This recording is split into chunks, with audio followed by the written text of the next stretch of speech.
TB is this awful disease of the lung, and its most obvious symptom is you cough blood. Well over 1 million people die every year. And the problem with TB, as I mentioned earlier, is that if I have TB and you are within a few feet of me and I sneeze, chances are, well, you are absolutely exposed to the bug. Whether or not you go from exposure to infection depends on a bunch of things. But there's this notion that TB anywhere is TB everywhere. And one of the things that's happening is that drug resistance is growing. And you can't tell the difference between a drug-sensitive bacterium and a drug-resistant bacterium under a microscope. Okay?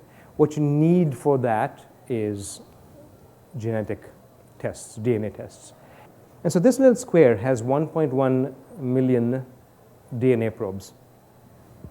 If you flip it over, you see those two stickers.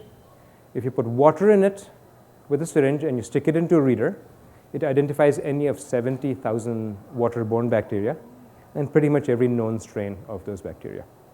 TB is a bacterial disease.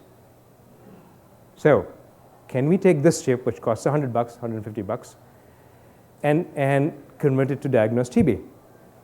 Absolutely. In fact, turns out there are only 100 known strains of TB. So going from a 1.1 million probes to 100 probes will dramatically reduce the cost.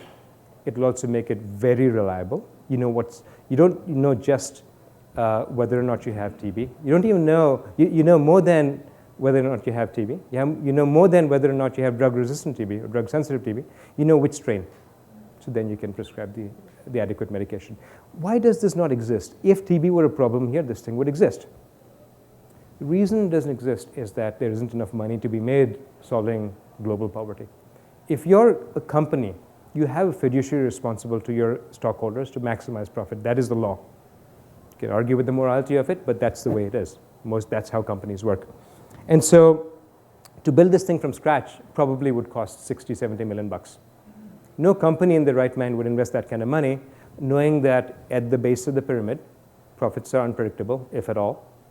And if at all, they'll come a long, long, long way into the future.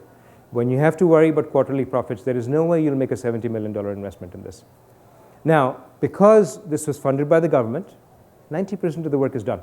Taking it from here to a usable diagnostic will cost a fraction of what it would cost otherwise.